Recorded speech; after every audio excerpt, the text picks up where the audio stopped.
المسؤولين الى الملاعبين.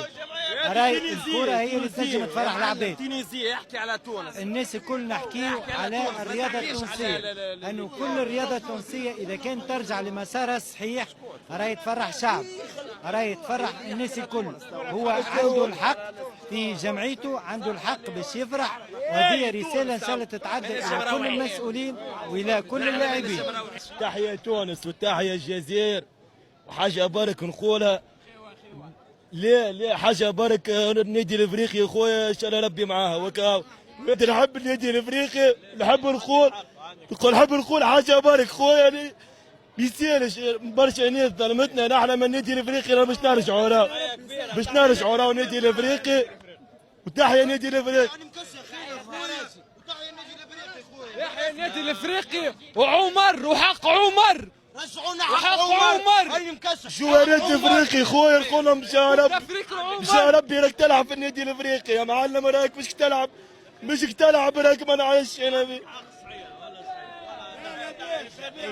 ما تبكيش هذيك الرياضة راهو. ترجع يرجع الدربي. حتى يا معلم ما حد فينا لا. يوسف بركة وبنوصل بتاع الكليب نحى. حتى واحد ما حد فينا لا. ليه صفاق السونس بالضبط ديما السياق. كنا توانسة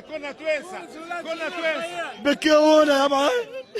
السياق يا خويا ديما معاها. تحيا النادي الافريقي. تحيا الافريقي ديما معاها للاخ. تيحش ديفيزيون ديما معاك يا الافريقي. جمعية تبقى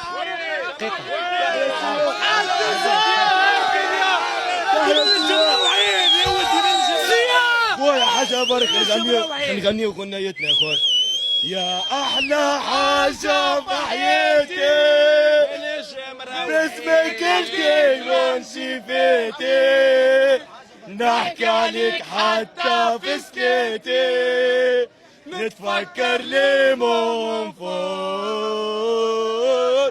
انتي الدنيا وما فيها، انتي العيش تزهيها، كنت قلوبنا تبكيها.